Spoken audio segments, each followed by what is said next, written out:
नमस्कार, good morning, times now Bharat देख रहे हैं आप और आपके साथ मैं दीपिका यादव। गुड मॉर्निंग, स्वागत है आपका फिट इंडिया के सुपर हिट बुलेटिन में। मैं आपके साथ श्वेता श्रीवास्तव। तो शुरू हो चुका है हिट खबरों का सुपर हिट बुलेटिन, जिसमें देश और दुनिया की हर वो खबर आप तक पहुंचाएंगे जो आपके लिए जानना बहुत जरूरी है। यानी कि आपका फेवरेट शो एक बार फिर लेकर हम हाजिर हैं, जिसमें अगर 1 घंटे आपने हमारा बुलेटिन देख लिया तो यकीन मानिए आपको अखबार पढ़ने की कोई जरूरत नहीं पड़ेगी। और साथ ही साथ जैसे हम वॉक करते हुए खबरें बताते हैं ना, आप भी अपने ड्राइंग रूम में वॉक करते हुए खबरें सुन सकते हैं।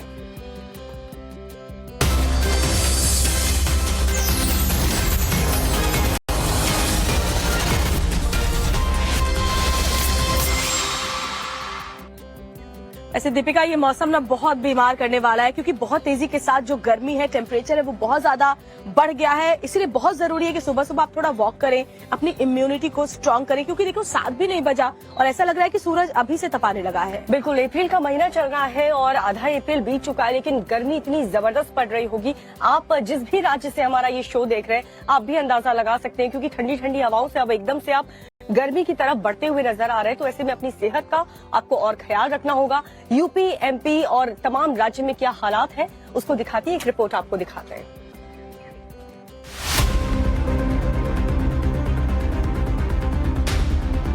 अप्रैल का आधा महीना खत्म हो चुका है। प्रचंड गर्मी ने अपना रौद्र रूप दिखाना शुरू कर दिया है। मध्य प्रदेश की राजधानी भोपाल में तपती गर्मी ने लोगों का जीना मुहाल कर दिया है। वहां का तापमान 40 डिग्री के पार पहुंच चुका है, जो आने वाले दिनों में 42 के पास जा सकता है। अभी 2 दिन तो मौसम ड्राई है, जिस वजह से 40-41 के आसपास टेम्परेचर जा सकता है। और फिर तीसरे चौथे दिन में तो पानी गिरने की संभावना है, तो फिर तो नेचुरल है कि बात टेम्परेचर कम ही होगा। सबसे ज्यादा परेशानी स्कूली बच्चों और सड़क पर ड्यूटी में तैनात ट्रैफिक पुलिस कर्मियों को हो रही है।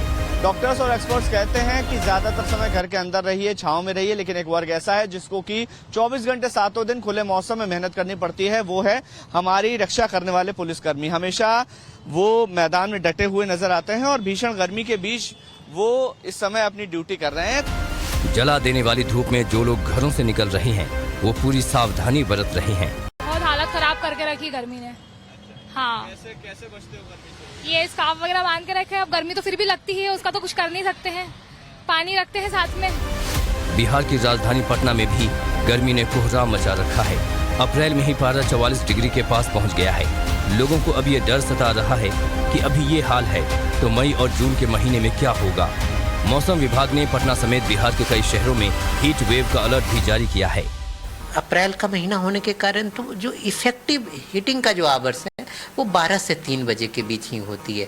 तो उस टाइम में सिर्फ डायरेक्ट सनलाइट से बचने की जरूरत है। लोगों को सलाह दी गई है कि वो सुबह 10:30 बजे से शाम के 4 बजे तक धूप में जाने से बचें। मौसम को देखते हुए बिहार में स्कूलों के वक्त में भी बदलाव किया गया है।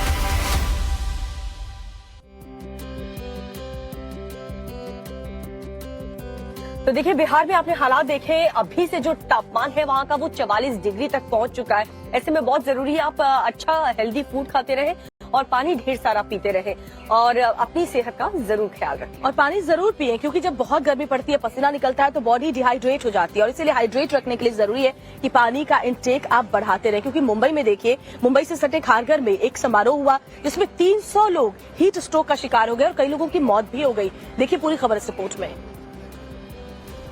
महाराष्ट्र में चिलचिलाती धूप और गर्मी जानलेवा साबित हो रही है। लोग हीट स्ट्रोक का शिकार हो रहे हैं। मुंबई से सटे नागपुर, जलगांव, अकोला, जालना, परभणी, अमरावती और भंडारा इलाकों में भीषण गर्मी का प्रकोप जारी है। अप्रैल में ही टेम्परेचर 42 डिग्री तक पहुंच चुका है। ऐसा ही सब बचता है, ऐसा जीने पड़ता है कैसी भी हालत में। हाँ मैडम, गर्मी है इसलिए तो ठंडा पी रहे, क्या प्रॉब्लम है? ज्यादा से ज्यादा पानी पीते हैं, ओढ़नी दुपट्टा लेते हैं और ये सब्जा जो रहता है वो पीते हैं ताकि अंदर से ठंडाई महसूस करें। हाँ, रविवार को मुंबई से सटे खारघर में महाराष्ट्र भूषण अवार्ड समारोह में शामिल भीड़ गर्मी का शिकार हो गई। 300 से ज्यादा लोग बीमार पड़ गए और हीट स्ट्रोक की वजह से 11 लोगों की जान चली गई। 5 लोग अभी भी वेंटिलेटर पर हैं। महाराष्ट्र की चिलचिलाती धूप में जहां लोगों की मौत हो रही है, वहीं तस्वीरों के जरिए मैं आपका ध्यान ले जाऊं उस जगह पर कि किस तरह से कुछ लोग हैं जो मजदूर वर्ग हैं, वो इस चिलचिलाती धूप में भी काम कर रहे हैं। हम उसी सेंट्रल पार्क के ग्राउंड में मौजूद हैं, जहां पर लाखों की संख्या की भीड़ में लोग आए और इसी तरीके की तपती धूप का शिकार हुए। राज्य में हीट स्ट्रोक के करीब 357 मामले सामने आए हैं। इन आंकड़ों के और बढ़ने के आसार हैं। हालांकि मौसम विभाग का कहना है कि हीट स्ट्रोक जैसे हालात अभी नहीं हैं, लेकिन दोपहर की गर्मी से लोग खुद को बचाएं। ओपन एरिया में तो रहना नहीं चाहिए, एंड रहना है तो पहले से ही बिना पानी पी के शेल्टर के नीचे रहना, दैट शुड बी आइडियल। सोमवार को जलगांव में टेम्परेचर सबसे ज्यादा 42.4 डिग्री रिकॉर्ड किया गया, जबकि सोलापुर, संगली और मालेगांव में करीब 40 डिग्री तापमान रहा है। पुणे में भी 38 डिग्री से ऊपर पारा है। तो महाराष्ट्र में हीट स्ट्रोक के मामले लगातार बढ़े और इसीलिए हम आपसे बार बार कह रहे हैं कि पानी जरूर पीते रहे। जब भी आप धूप में निकले तो हमेशा ये इंश्योर करें कि आपका पेट खाली ना हो, तभी आप लू के थपेड़ों से बच पाएंगे। और अपना सर भी हमेशा कवर करें, खास तौर पर अगर छोटे बच्चे हैं साथ में तो उनका तो विशेष ध्यान रखें। बिल्कुल, जो इन्फॉर्मेशन श्वेता इस वक्त आपको दे रही थी वो बहुत जरूरी हो जाता है ताकि आप अपनी सेहत का ख्याल रखें। लेकिन मौसम के बारे में अगर बात करें तो कुछ भी पता नहीं चलता, कब बारिश हो जाए, कभी आंधी तूफान, तो कभी अचानक से गर्मी बहुत ज्यादा बढ़ जाती है। पुणे की खबर आपको बताऊं तो वहां पर भारी बारिश हो रही है, आंधी तूफान आई, एक होर्डिंग उस आंधी की वजह से गिर पड़ा, जिस वजह से पुणे की खबर है जहां पर 5 लोगों ने अपनी जान गंवा दी। पूरी खबर इस रिपोर्ट में आप भी देखिए। हादसे की ये तस्वीरें दिल दहला देने वाली हैं। पुणे से सटे गांव में होर्डिंग गिरने से 5 लोगों की दर्दनाक मौत हो गई, जबकि 3 लोग गंभीर रूप से घायल हुए हैं, जिन्हें सिविल हॉस्पिटल में भर्ती कराया गया है। मुंबई बेंगलुरु हाईवे पर यह होर्डिंग लगा था। पुणे में पिछले कुछ दिनों से भारी तूफानी बारिश हो रही थी, इसी के चलते ये होर्डिंग गिरा और कई लोग इसकी चपेट में आ गए। हादसे की खबर मिलते ही प्रशासन मौके पर पहुंचा, लेकिन जब तक क्रेन से होर्डिंग को हटाकर घायलों को निकाला जाता तब तक बहुत देर हो चुकी थी। गंभीर रूप से घायल 5 लोगों ने दम तोड़ दिया। हैरान कर देने वाली घटना चौतरफा सवाल खड़े करती है। ऐसे होर्डिंग हर सड़क और हाईवे पर लगे होते हैं, इसलिए कहीं भी और कभी भी हादसा हो सकता है, क्योंकि सड़कों पर हर वक्त ट्रैफिक रहता है। तो कहीं पर गर्मी का ऐसा तांडव देखने को मिल रहा है, तो कहीं पर बारिश लोगों की परेशान कर रही है और लोगों की जान तक ले रही है। हालांकि परेशान तो अमृतपाल भी कर रहा है, क्योंकि काफी दिनों से वो फरार चल रहा है। बिल्कुल, करीब 1 महीना हो चुका है और अमृतपाल ने पुलिस की नाक में दम कर रखा है। पुलिस उसको पकड़ने में कामयाब नहीं हो पा रही है। पंजाब पुलिस की बात करें, दिल्ली पुलिस भी लगी हुई है, कई राज्यों की पुलिस लगातार कोशिश कर रही है। हालांकि उसके करीबी पकड़े जा रहे हैं। सोमवार को भी मोहाली से उसके 2 करीबियों को पकड़ा गया है। देखिए रिपोर्ट। खालिस्तान समर्थक और वारिस पंजाब दे का मुखिया अमृतपाल सिंह अभी तक पुलिस की गिरफ्त से बाहर है, लेकिन उसके करीबियों पर शिकंजा कसता जा रहा है। सोमवार देर रात दिल्ली और पंजाब पुलिस ने मोहाली के सेक्टर 88 से अमृतपाल के 2 और सहयोगियों को पकड़ा है। इनके नाम गुरजंट और निशा रानी हैं। दोनों पर अमृतपाल को फरार होने में मदद देने और संसाधन मुहैया कराने का आरोप है। पुलिस को कुछ संदिग्धों के मोहाली में छिपे होने की खबर मिली थी, जिसके बाद दिल्ली और पंजाब पुलिस ने जॉइंट ऑपरेशन चलाया और आरोपियों को पकड़ा। हालांकि शातिर अमृतपाल बार बार पुलिस को चकमा देने में कामयाब हो रहा है। पुलिस ने अब तक उनके 9 करीबियों को गिरफ्तार किया है। इनमें उसका खास सहयोगी पपल प्रीत सिंह भी शामिल है। पपल प्रीत असम के डिब्रूगढ़ की जेल में बंद है, लेकिन सवाल ये है कि अमृतपाल कहाँ छिपा है और पुलिस अब तक उसका पता क्यों नहीं लगा पा रही। पिछले महीने 18 मार्च को खालिस्तानी नेता अमृतपाल सिंह को गिरफ्तार करने के लिए बड़े पैमाने पर ऑपरेशन शुरू किया था, लेकिन वो भागने में कामयाब हो गया था। 1 महीने बाद भी पुलिस के हाथ खाली है। तो अमृतपाल पंजाब पुलिस को बार बार चकमा देने में इसलिए भी कामयाब रह रहा है दीपिका, क्योंकि बड़ी संख्या में जो उसके समर्थक है वो पंजाब में मौजूद है, वो उसको बच निकलने में मदद करते हैं। लेकिन सवाल तो जाहिर तौर पर उठते ही है कि आखिर पंजाब का खुफिया तंत्र कर क्या रहा है। और पंजाब पुलिस लगातार विफल हो रही है, लेकिन यूपी पुलिस की बात करें तो अपराधियों के खिलाफ लगातार एक्शन जारी है और अम्बेडकर नगर में किस तरीके से एक अपराधी को पकड़ लिया गया है, पूरी खबर क्या है और साथ ही देश में क्या क्या चल रहा है, 2 मिनट में आपको दिखाते हैं। 26 अप्रैल को दिल्ली नगर निगम के मेयर और डिप्टी मेयर का चुनाव होना है। नामांकन भरने की आज आखिरी तारीख है। बीजेपी ने अभी तक अपने उम्मीदवारों के नामों का ऐलान नहीं किया है। अगर आज बीजेपी के प्रत्याशी नामांकन दाखिल नहीं करते तो आम आदमी पार्टी के प्रत्याशी निर्विरोध चुन लिए जाएंगे। आम आदमी पार्टी की ओर से मेयर पद के लिए शैली ओबराय और डिप्टी मेयर के लिए मोहम्मद इकबाल ने नामांकन पत्र भरा है। यूपी के अंबेडकर नगर में पुलिस ने 10,000 के इनामी को एनकाउंटर के बाद गिरफ्तार किया है। जलालपुर इलाके में पुलिस को फरार बदमाश के बारे में जानकारी मिली थी। पुलिस ने घेराबंदी की तो आरोपी ने फायरिंग कर दी। जवाबी फायरिंग में बदमाश घायल हुआ है, साथ ही एक सिपाही को भी गोली लगी है। बदमाश को इलाज के लिए नागपुर पीएचसी में भर्ती कराया गया है। दिल्ली और महाराष्ट्र में कोरोना की रफ्तार तेजी से बढ़ती जा रही है। सोमवार को दिल्ली में कोरोना के 1017 नए मामले सामने आए हैं। इसके साथ ही पॉजिटिविटी रेट बढ़कर 32% हो गया है। बीते 24 घंटे में 2 मरीजों की मौत भी हुई है। वहीं महाराष्ट्र में 505 नए केस सामने आए हैं। पूरे महाराष्ट्र में इस वक्त 5,916 एक्टिव केस है, जिसमें सिर्फ 316 लोग ही अस्पताल में भर्ती है। उद्धव ठाकरे कांग्रेस और एनसीपी के साथ गठबंधन मजबूत करने में मशगूल है। दूसरी तरफ उनकी पार्टी के नेता ही एक एक कर पाला बदलते जा रहे हैं। अब युवा सेना नेता और पूर्व पार्षद अमेय घोले ने उद्धव सेना को छोड़कर शिवसेना ज्वाइन कर ली है। अमेय घोले ने सीएम एकनाथ शिंदे की मौजूदगी में पार्टी ज्वाइन की। अमेय को आदित्य ठाकरे का करीबी माना जाता था। माफिया अतीक अहमद और उसके भाई अशरफ की हत्या को लेकर सियासत गर्म है। पुलिस कस्टडी में हत्या के खिलाफ विपक्ष हमलावर है। मौलाना तौकीर रजा ने भी माफिया के पक्ष में मोर्चा खोल दिया है। तौकीर रजा ने 19 अप्रैल को असहयोग आंदोलन का ऐलान किया है। समर्थकों के साथ मौलाना इस्लामिया इंटर कॉलेज में धरना प्रदर्शन करेंगे, जिसको लेकर प्रशासन अलर्ट हो गया है। तो 2 मिनट के अंदर हमने आपको दिखाया कि देश में चल क्या रहा है, लेकिन इस बीच एक बड़ी खबर करनाल से मिल रही है, वो भी आपको बता दें, जिसमें करनाल के तरावड़ी में एक इमारत गिरने से एक बहुत बड़ा हादसा हुआ, जिसमें 2 मजदूरों की मौत हो गई है और अभी भी कई मजदूरों के इमारत के नीचे दबे होने की आशंका है। इस बिल्डिंग में 100 से ज्यादा मजदूर सोते हैं और बड़े स्तर पर इस वक्त रेस्क्यू ऑपरेशन जारी है। राइस मिल के मालिक से भी इस पूरे केस को लेकर के पूछताछ की जा रही है। 100 से ज्यादा मजदूर यहाँ पर सोते हैं। 2 मजदूरों की मौत की खबर है। आशंका है कि कुछ मजदूर अभी दबे हो सकते हैं। और ये देखिए तस्वीरें भी हम आपको दिखा रहे हैं कैसे ये हादसा हुआ है। उसके बाद रेस्क्यू का काम तेजी के साथ चल रहा है और कोशिश यही की जा रही है कि अगर कोई मजदूर यहाँ फंसे हुए हैं तो उन्हें जल्द से जल्द निकाला जाए। मनोज हमारे सहयोगी जुड़ चुके हैं ज्यादा जानकारी के साथ। मनोज, अभी फिलहाल क्या अपडेट है? बताया जा रहा है कि रेस्क्यू ऑपरेशन बड़े स्तर पर चल रहा है, क्या कुछ और मजदूरों को बाहर निकाला गया वहाँ पर?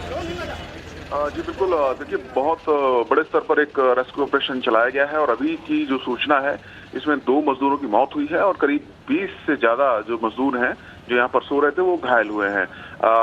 बाकी जो मजदूर उनको निकाल लिया गया है, लेकिन अभी भी प्रशासन को ऐसा लगता है कि 4 से 5 जो और मजदूर हैं वो इसमें अभी और दबे हो सकते हैं, इसलिए रेस्क्यू ऑपरेशन लगातार जारी है। उनको बाहर निकालने का प्रयास किया जा रहा है। 3 मंजिला ये इमारत थी जो आज तड़के सुबह गिरी है, जिसके बाद से लगातार जो रेस्क्यू ऑपरेशन है वो चलाया जा रहा है। तमाम आला अधिकारी जिले के मौके पर है। जी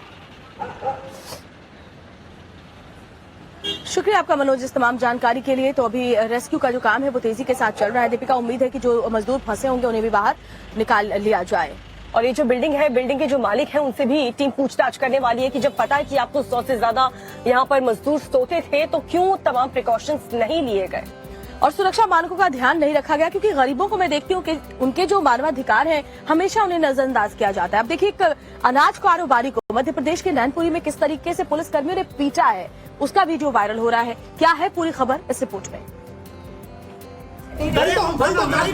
थाने में हंगामा और पुलिस से नोकझोंक की ये तस्वीरें एमपी के मंडला की हैं। कारोबारी और उसके बेटे के साथ पुलिस की गुंडागर्दी से आक्रोशित लोगों ने थाने का घेराव किया। नैनपुर थाने पहुंचे लोग आरोपी पुलिसकर्मियों के खिलाफ केस दर्ज करने की मांग कर रहे थे, लेकिन थाना इंचार्ज दावा कर रहे थे कि मारपीट दोनों तरफ से हुई है। इस दौरान थाने में काफी देर तक हंगामा और नोकझोंक होती रही। यहाँ पे बहुत देखो मारपीट तो उनने भी की, पिंडराई के 10 लोग बयान दे रहे हैं। पुलिस वालों के खिलाफ केस दर्ज नहीं होने पर व्यापारियों ने नैनपुर बंद का ऐलान किया है। अनाज कारोबारी और उसके बेटे के साथ पुलिस वालों की मारपीट की घटना रविवार रात की है। पार्किंग विवाद में चौकी में तैनात पुलिस कर्मियों ने कारोबारी के साथ क्रूरता की हदें पार की।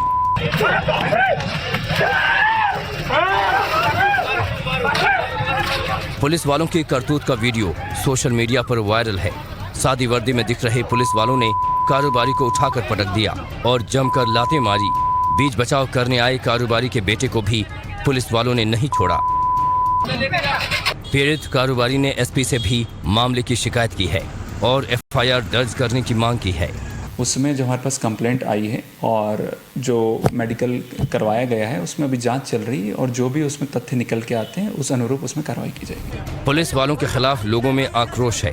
फिलहाल दोनों पुलिसकर्मियों को लाइन हाजिर कर दिया गया है। एसपी ने जांच के बाद कार्रवाई का आश्वासन दिया है। तो पुलिस वालों की दबंगई के खिलाफ यहाँ का लोगों का जो गुस्सा है वो काफी ज्यादा वो गुस्से में नजर आ रहे हैं, आक्रोशित नजर आ रहे हैं और पुलिस वालों के खिलाफ एफआईआर की मांग भी कर रहे हैं। मध्य प्रदेश की ये बात रही जहाँ पर पुलिस वालों की दबंगई देखने को मिली, लेकिन खबर बिहार से जहाँ पर तस्वीर बिल्कुल उल्टी थी। बिल्कुल, यहाँ पर जो खनन माफिया है और साथ ही जो अपराधी हैं वो बिल्कुल आउट ऑफ कंट्रोल नजर आ रहे हैं, क्योंकि एक तस्वीर वहां से सामने आई है जो बिहार की कानून व्यवस्था पर एक बार फिर से सवाल खड़े करती है। दरअसल यहाँ खनन माफिया और उसके गुर्गों ने एक महिला खनन इंस्पेक्टर को बहुत पीटा और साथ ही घसीटा भी। ये सब कुछ कैमरे में रिकॉर्ड हुआ, आपको दिखाते हैं पूरी खबर इस रिपोर्ट में।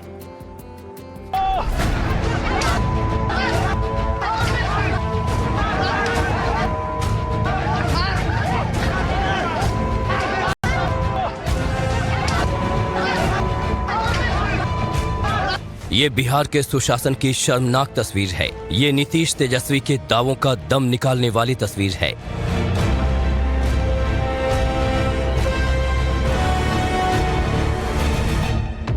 पटना के बिहटा में महिला खनन इंस्पेक्टर के साथ बालू माफिया और ट्रक ड्राइवरों ने कैसी क्रूरता की, इन तस्वीरों में देख लीजिए। लाठी डंडों से पीटा, पथराव किया और महिला जिला खनन इंस्पेक्टर को जमीन पर घसीटा।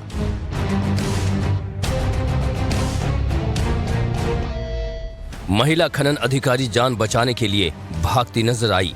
आरोपियों ने खनन कर्मियों को दौड़ा दौड़ा कर पीटा और ईंट पत्थर भी चलाए। तस्वीरें हैरान करने वाली हैं।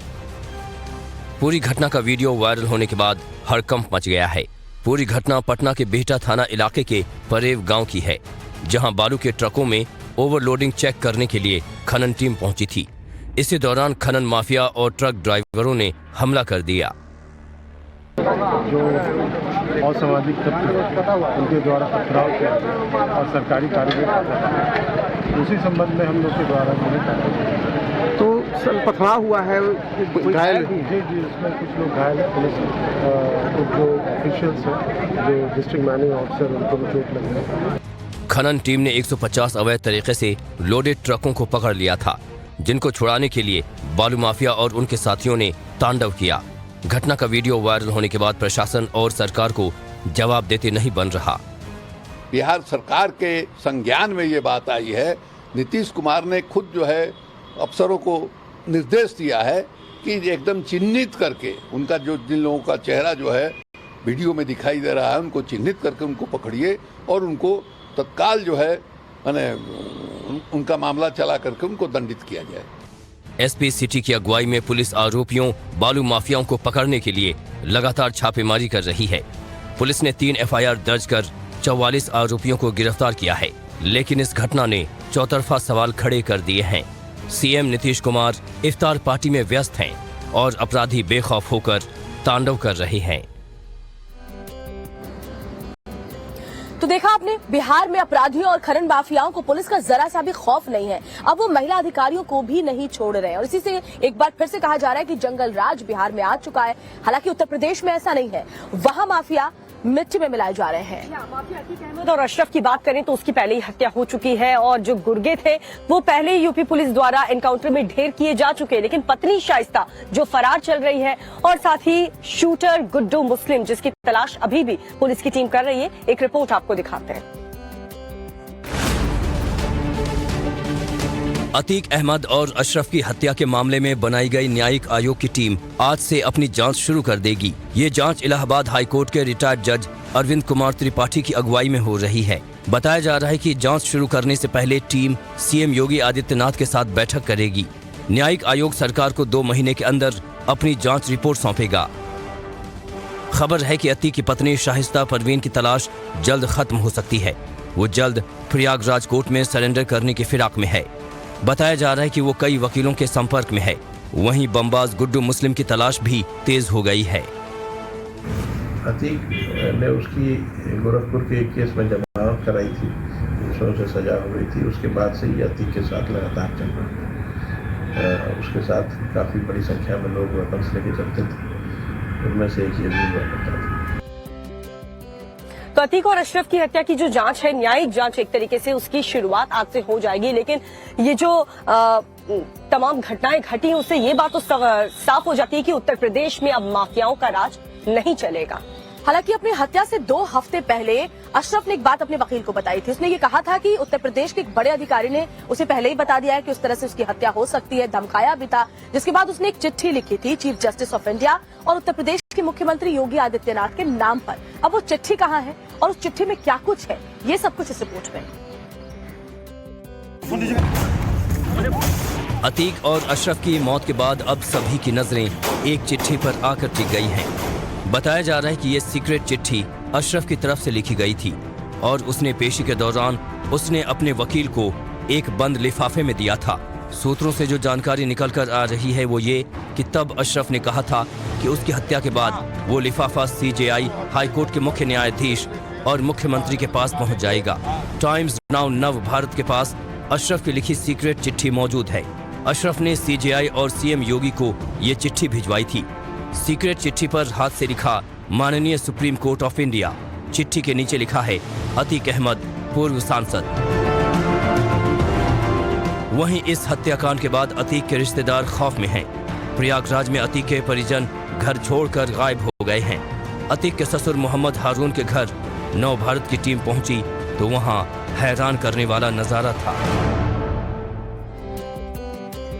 तो चिट्ठी में क्या कुछ है ये अभी साफ नहीं है, लेकिन इसको लेकर के सरगर्मियां तेज है। इसके अलावा अतीक और अशरफ के जितने भी तमाम रिश्तेदार हैं उन सब के अंदर दहशत है। तो ये तो रही देश की खबरें। अब दुनिया में क्या कुछ चल रहा है वो भी आपको बताना बहुत जरूरी हो जाता है। अफ्रीकी देश सूडान में क्यों बेगुनाह लोगों की जान ली जा रही है, ऐसी तमाम खबरें दुनिया की 2 मिनट में आपको दिखाते हैं।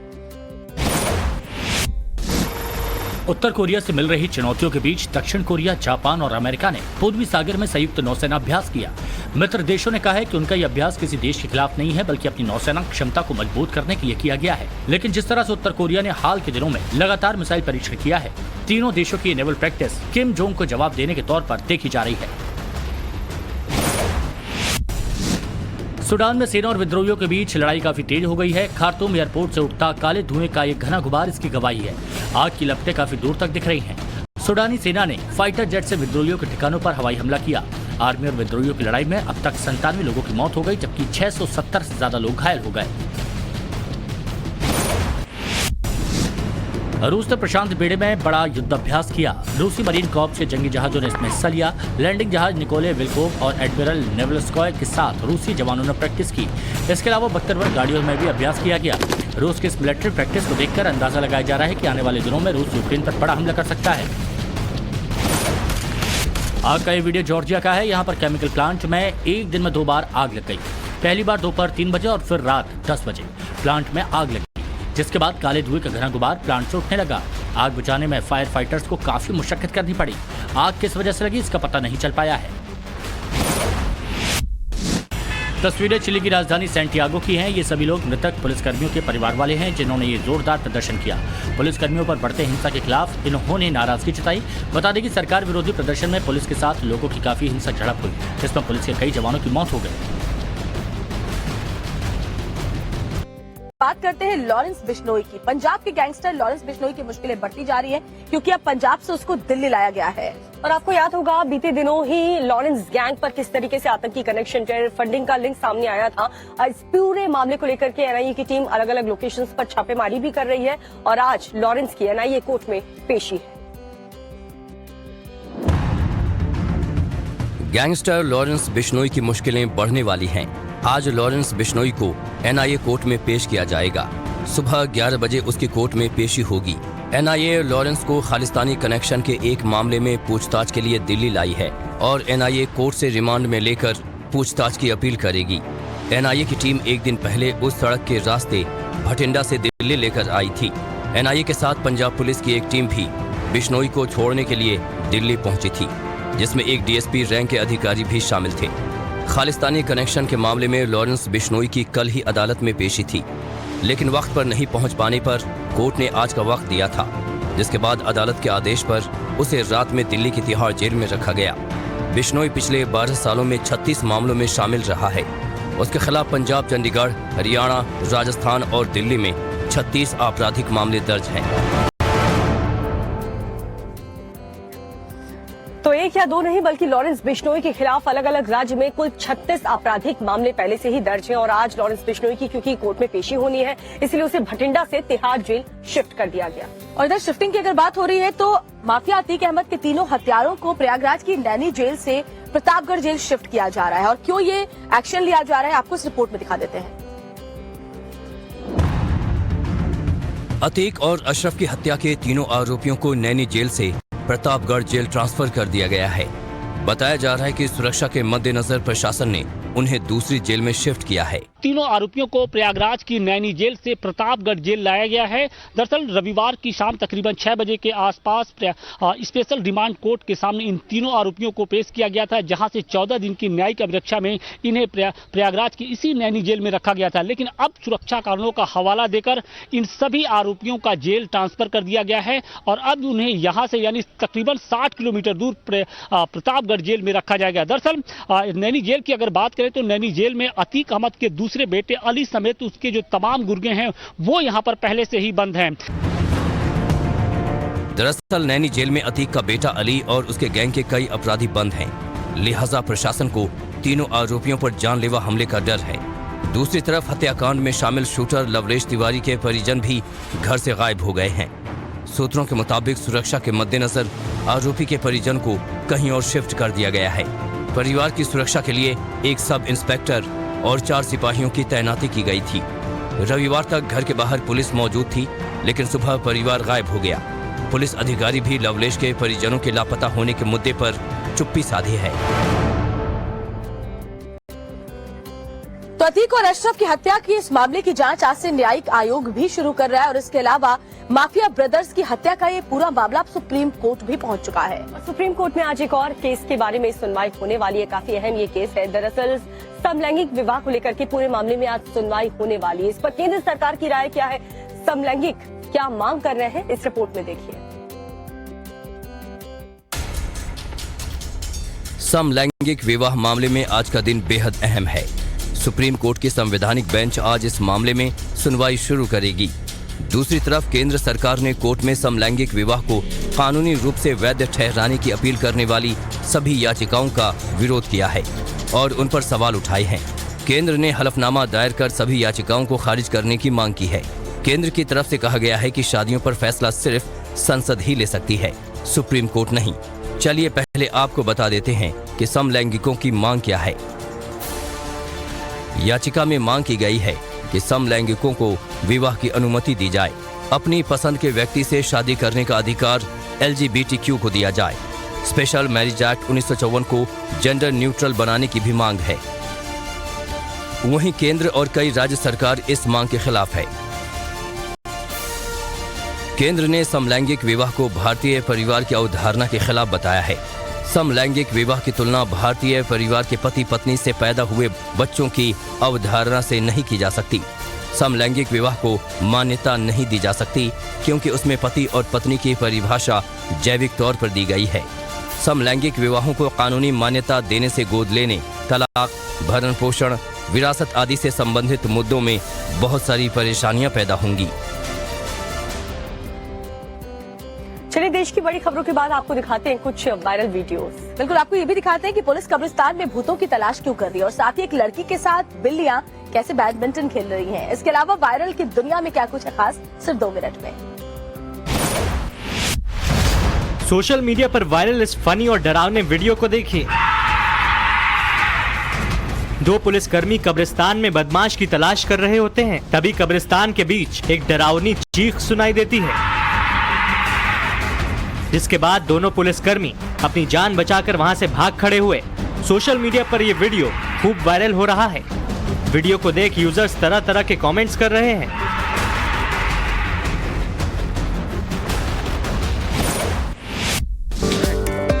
सोशल मीडिया पर रोबोटिक घोड़े का यह वीडियो खूब वायरल हो रहा है। वीडियो में देखिए, घोड़े की जगह रोबोट बग्गी को खींचते नजर आ रहा है, जिसे देखकर हर कोई दंग है। जैसे ही शख्स बग्गी पर बैठकर रोबोट को कमांड देता है तो वो रोबोट आगे की ओर चलते हुए बग्गी को खींचने लगता है। वीडियो को देखने के बाद कई यूजर्स ने ऐसे रोबोट की डिमांड की है।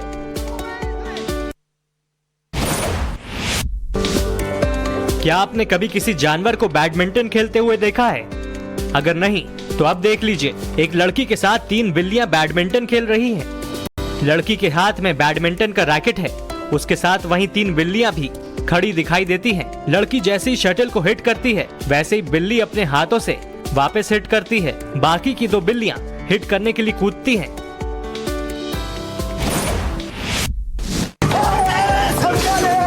आजकल हर कोई कुछ अलग और तूफानी करना चाहता है। सब्जी बेचने वाले का झन्नाटेदार वीडियो देखकर आप अपनी हंसी नहीं रोक पाएंगे। वीडियो में आप देख सकते हैं कि एक शख्स ठेले पर सब्जियां बेच रहा है। जिस अंदाज में वो ग्राहकों को अपने पास बुला रहा है, उसे देखकर ऐसा लगता है जैसे उसे करंट लगा हो। इतना ही नहीं, उसके बवाली अंदाज से लोगों को 440 वोल्ट का झटका लग रहा है। सोशल मीडिया पर वायरल हो रहे इस वीडियो को देखिए। फुटबॉल का मैच चल रहा होता है, तभी एक फैन मैदान में घुस आता है और एक खिलाड़ी को जोरदार थप्पड़ मारता है और फिर वहां से भागने लगता है। खिलाड़ी भी उस शख्स का पीछा करते हुए मैदान में घुस आता है और एक थप्पड़ मारता है।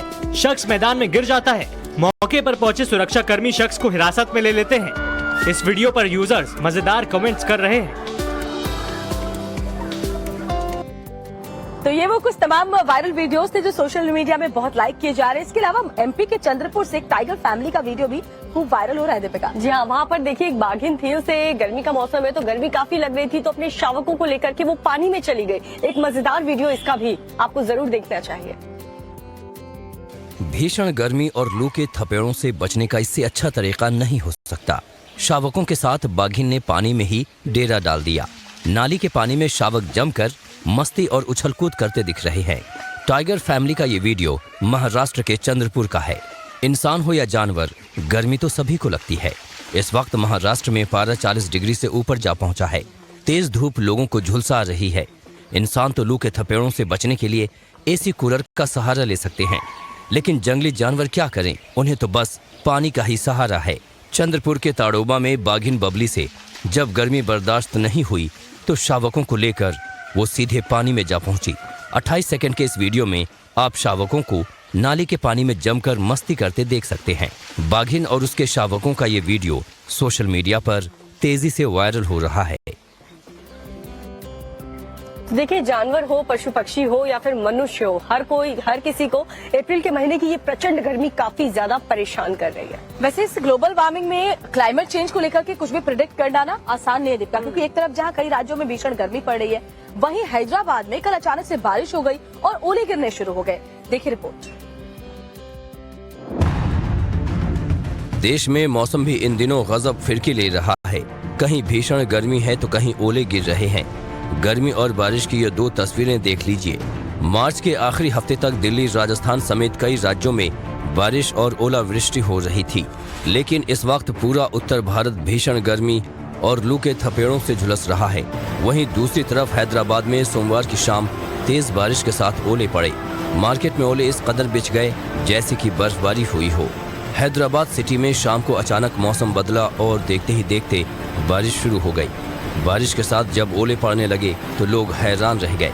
बारिश से लोगों को जहां गर्मी से राहत जरूर मिली, तो वहीं ओले गिरने से फसलों को कुछ नुकसान भी हुआ। मार्च के आखिरी हफ्ते में उत्तर भारत में कई जगहों पर ओलावृष्टि हुई।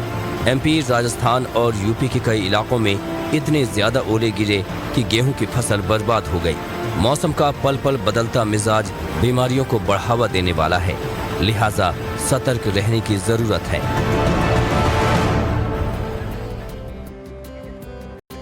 तो मौसम का मिजाज तो हमने आपको बताया, कहीं बहुत गर्मी है तो कहीं बारिश और ओले गिर रहे हैं, और इसी तरह का जो माहौल है ना वो देश की सियासत में भी है। राजस्थान में भी देखिए ना, कभी बयानों के भूचाल आ रहे हैं तो कभी ऐसा लगता है कि कांग्रेस पार्टी दो फाड़ हो गई है। ऐसा हम इसलिए कह रहे हैं क्योंकि देखिए राजस्थान में चुनाव होने हैं और अशोक गहलोत एक तरफ लगे हुए हैं कि वोटर्स को वो लुभा ले, इम्प्रेस कर ले, लेकिन उनके ही पार्टी के नेता किस तरीके से उनका विरोध कर रहे हैं। आपको दिखाते हैं एक रिपोर्ट, अशोक गहलोत और सचिन पायलट के गुट में तू मैं। आपसी कलह से जूझ रही राजस्थान कांग्रेस में सब कुछ ठीक नहीं चल रहा और ये बात किसी से छिपी नहीं है। आला कमान भी इन बातों से अपडेट है। लेकिन मामले को शांत करने की कोई कवायद सामने नहीं आ रही। अब राज्य में गहलोत सरकार ने चुनाव से पहले जाति और धर्म का राग अलापा है और अपने विधायकों से 13 सवाल पूछे हैं, जिनमें जाति धर्म के अलावा विकास के काम, बेहतरी पर सुझाव और जनता का मूड कैसा है जैसे सवाल हैं। दूसरी तरफ सचिन पायलट के अपनी ही सरकार के खिलाफ विद्रोह के सुर शांत होते दिखाई नहीं दे रहे। उन्होंने एक बार फिर सीएम अशोक गहलोत पर इशारों में वार किया। सुनिए। आपस में हम खंडित होते हैं तो कभी हम लोग आगे नहीं बढ़ पाएंगे, और जो लोग दरार डालना चाहते हैं उन लोगों से हमको बचकर रहना पड़ेगा। और बहुत सी शक्तियां हैं जो दरार डालना चाहती हैं। सचिन पायलट तो गहलोत पर हमलावर हैं ही। राजस्थान सरकार में मंत्री राजेंद्र गुढ़ा ने भी अपने बयान से अपनी ही सरकार पर सवालिया निशान लगा दिया। इस सरकार में हम लाचार हैं। पूरे पावर को हमारे मुख्यमंत्री जी ने सेंट्रलाइज कर रखा है, पूरा पावर मुट्ठी में रखा है। तो देखिए, पिछले हफ्ते ही सचिन पायलट जब दिल्ली आए थे तो उन्होंने मुलाकात की थी कांग्रेस के आलाकमान से और साथ ही अध्यक्ष खड़गे से भी मुलाकात की थी। लेकिन ये जो समस्या कांग्रेस पार्टी, राजस्थान कांग्रेस पार्टी के अंदर इस वक्त देखने को मिल रही है, उसका हल अभी फिलहाल तो निकलता हुआ नजर नहीं आ रहा। और मुश्किलें न सिर्फ कांग्रेस के अंदर नजर आ रही हैं, बल्कि महाराष्ट्र में महाविकास अघाड़ी के अंदर भी परेशानी बढ़ती हुई नजर आ रही है। सावरकर के मुद्दे पर मतभेद सामने आए और इसी बीच केसी वेणुगोपाल ने उद्धव ठाकरे से मुलाकात की है। क्या है इस मुलाकात के मायने, वो आपको इस रिपोर्ट के जरिए समझाने की कोशिश करते हैं। महाराष्ट्र में विपक्षी एकता को लेकर उद्धव ठाकरे और कांग्रेस के महासचिव केसी वेणुगोपाल के बीच मुंबई में अहम मुलाकात हुई। दोनों ही नेताओं के बीच 2024 के लोकसभा चुनाव की रणनीतियों को लेकर चर्चा हुई।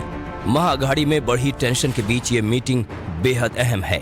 केसी वेणुगोपाल ने बैठक के दौरान उद्धव ठाकरे को सोनिया गांधी, खड़गे और राहुल गांधी का संदेश दिया और बताया कि उन्हें दिल्ली जाकर सोनिया गांधी से पहले मुलाकात करनी होगी, तब जाकर राहुल गांधी उनसे मिलेंगे। कांग्रेस की शर्त पर उद्धव ने कहा कि वो निभाते हैं तो सिर्फ दोस्ती नहीं, रिश्ता निभाते हैं।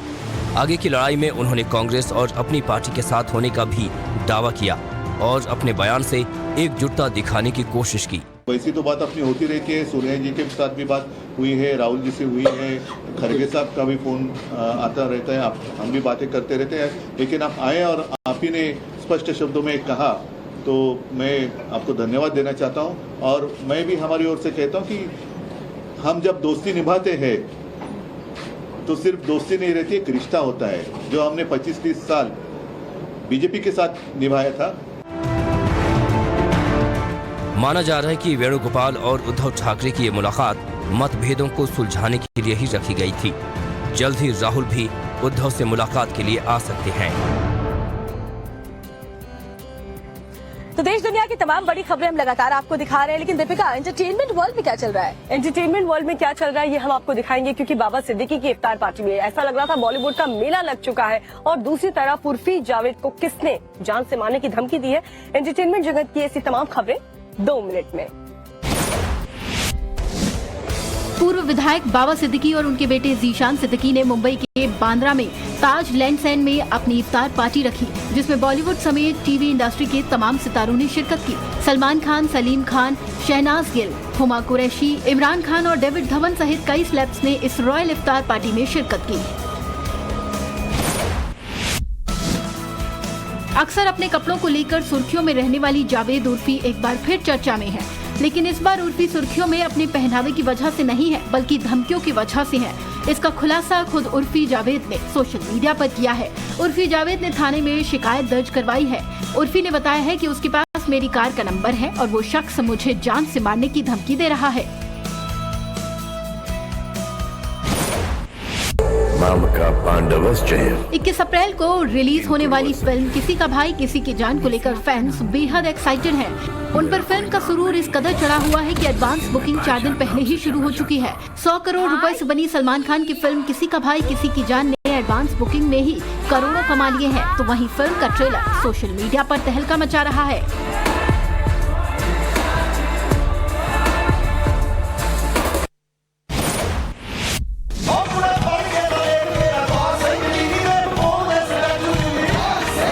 पंजाब से लेकर बॉलीवुड इंडस्ट्री तक में दिलजीत की आवाज का जादू छा चुका है, लेकिन अब उन्होंने देश के बाहर भी अपने गानों से सभी का दिल जीत लिया है। दरअसल दिलजीत ने कैलिफोर्निया के कोचेला म्यूजिक फेस्टिवल में परफॉर्म किया।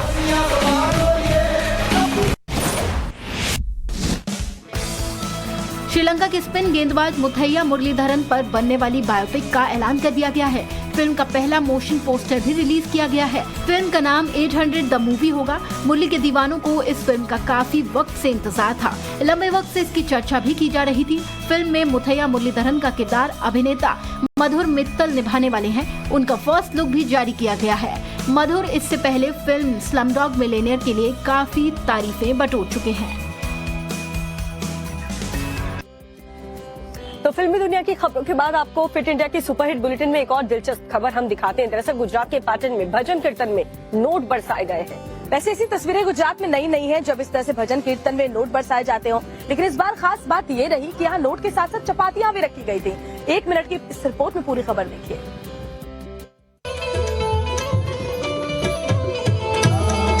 गुजरात में संगीत कार्यक्रमों के दौरान गायकों पर नोटों की बारिश होना आम बात है। गुजरात के पाटन में भी भजन कीर्तन कार्यक्रम के दौरान जमकर नोट बरसे।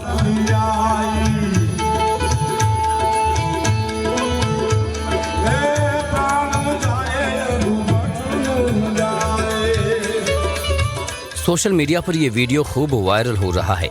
जिन पर नोटों की बारिश हो रही है वो हैं गुजरात के चर्चित भजन गायक कीर्तिदान गढ़वी।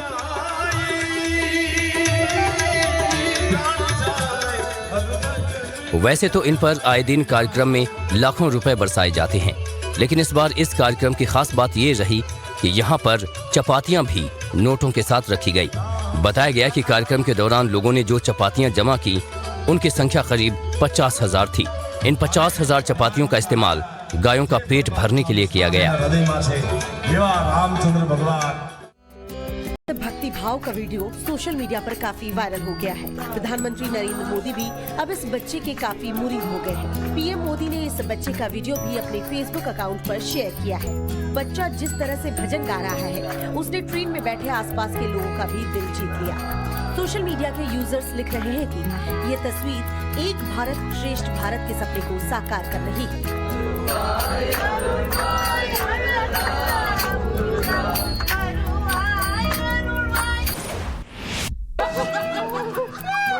वायरल हो रहे इस वीडियो में पंडित जी शादी कराते हुए नजर आ रहे हैं, लेकिन वो शादी में शंख लाना भूल जाते हैं। ऐसे में वो एक अनोखा जुगाड़ लगाते हैं जिसे देखने के बाद आप शॉक्ड हो जाएंगे। पंडित जी अपने मुंह से ही शंख की आवाज निकालते हैं और शादी पूरी करवाते हैं। ऐसे में शादी में बैठे सभी लोग पंडित जी की इस कलाकारी को देखकर हंसने लगते हैं। वीडियो देखकर आपको यकीन करना मुश्किल हो जाएगा कि एक बाइक पर इतने लोग कैसे बैठ सकते हैं। आप अगर गिनेंगे तो बाइक सवार को लेकर एक बाइक पर 7 लोग सवार हैं। इसके बाद बाइक सवार शख्स गाड़ी स्टार्ट करके यहाँ से चल देता है। ये तस्वीर सामने आने के बाद कई लोग शख्स के जुगाड़ की तारीफ कर रहे हैं। वहीं ज्यादातर लोग शख्स पर भड़क भी रहे हैं और कह रहे हैं कि कई लोगों की जान आफत में इसने डाल दी।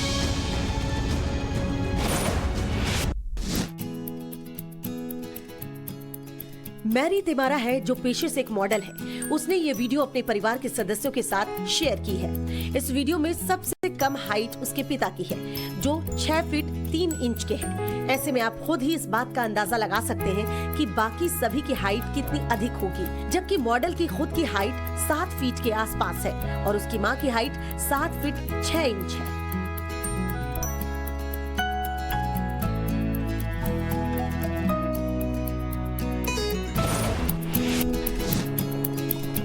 वीडियो में इसके बाद जो नजारा दिखता है उसे देखकर किसी को भी यकीन नहीं हो रहा।